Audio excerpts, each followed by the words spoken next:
Hello, everyone. Thank you for tuning in to our platform where we look at things as they appear from the scriptures that is aimed at teaching us, guiding us to the path of God. Now, now we will be focusing on the teachings from the Quran in regards to how many days did Allah use to create the world and everything in it. In comparison to the Quranic account, the Bible teaches us, according to Genesis chapter 1, from the verses downward, tells us God used 6 days to create the heavens and the earth and everything in it. And on the seventh day, he rested, having finished his creation work. That is the biblical account. And in fact, it gives us detail as to each day what God created from day 1 to day 6. That is in the Bible. However, in the Quran, we find something a bit strikingly different. And that is why we want you to come with us as we dissect each part according to what we have read in the Quran. Now, let's get down properly into this. According to Surah 7 of the Quran, verse 54, it said, and I will read, Your Lord is Allah, who created the heavens and the earth in 6 days. It is clear. This verse is very fine and is fact in line with what the biblical account had earlier on said about the 6 days of creation in the Quran. Now, another verse still confirms the same thing. That's chapter 10, verse 3 of the Quran. He is the one who created the heavens and the earth in 6 days. And the last verse also say, that's chapter 50, verse 38. We created the heavens and the earth in 6 days. So these three verses have altogether agree that Allah, like God of the Bible, do created the heavens and the earth and everything in it in 6 good days. There is no explanation, though, as to the details of how, what, and what he did from day 1 to day 6, like we find it in the Bible account. It is not detailed in the Quran in that order. However, the figure of the days used in creation is mentioned, which has settled the matter in that case. So there is no problem or any concern to be observed in this case. However, as we continue to read in the same Quran, we see something a bit striking, and it's so important for us to look into.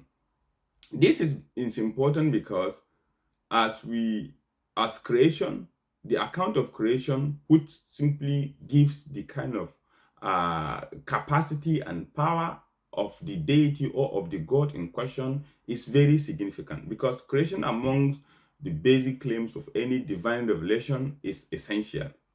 So if God is the creator of all things, then his account of creation must be coherent and must be precise and must be internally within the creation account be consistent.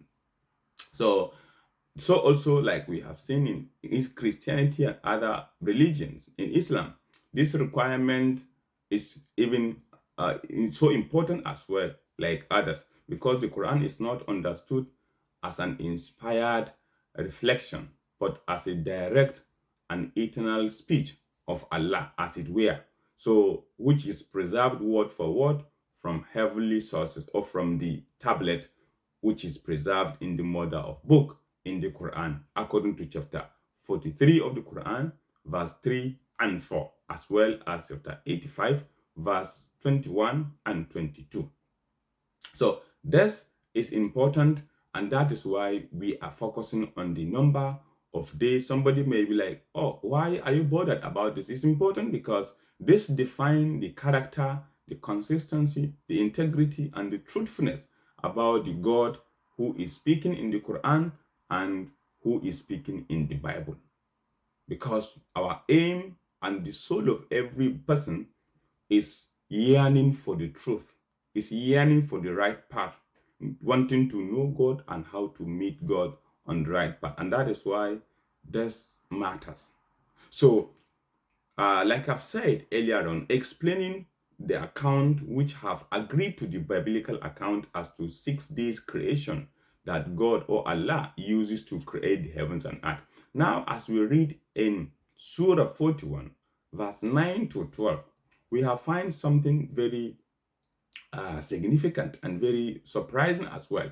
It appears to be like Allah, he has either forget to actually remember the exact number of days he used to create everything on earth, as we have seen in the previous verses, or it was in attempt to explain in details days at which he uses for these things and for the other things, like we see in the Bible, where the Bible breaks down that on day one he made either the heavens and the earth, and day two he created light in all as it were in the Bible. So in attempt to do that kind of narration in the Quran, in chapter 41 verse 9 to 12, we see Allah presenting something different that it sometimes confuses us, and it makes us to be like, what is he trying to say here? For example, in chapter 41 verse 9, Allah created the earth in 2 days.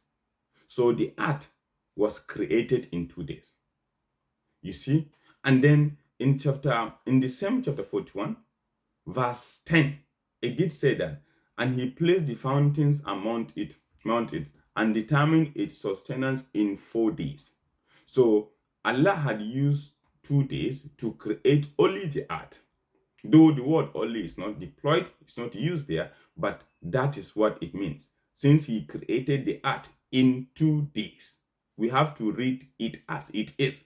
We don't need to add our assumption or our views on it.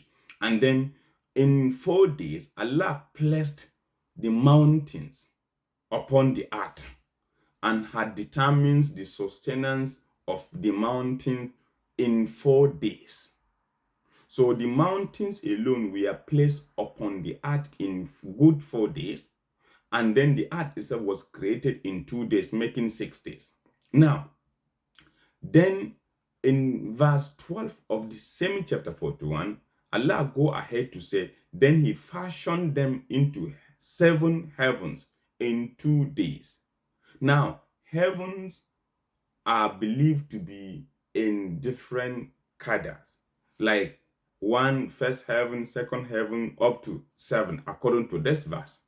And therefore, Allah set up and set out the 7 heavens, and he used 2 days to do that. So we put together first 2 days, second 4 days, and then the last 2 days, making it 8 days of creation. Now, we have this as a problem because previously we have seen Allah using about 3 different verses and surahs to explain that he actually used 6 days to create the heavens and earth. And then in another breath here, we see the opposite of that. The question is, what exactly should we believe, and how can we reconcile that kind of contradiction, or maybe misunderstanding? Or is Allah actually trying to confuse us who are reading and following him, quote and unquote? Or is he confused by himself and probably might have forgotten the exact time process that took him to do what he did in the act of creation? So this is so important, and I want you to see it and analyze for yourself as well, looking at the verses I've just referenced for you to choose for yourself why and what matters and what you should believe. This is very important because, like we said, religion is so significant to the life of people, especially those of us who are hungry to know God and want to follow him as our maker. And that is why it's very important. And therefore, the integrity, the truthfulness of what or who we placed our soul to and upon is very important, because it has both an earthly consequences as well as a heavenly consequences, and that is why it's important. So thank you for this. Until we meet again, bye for now.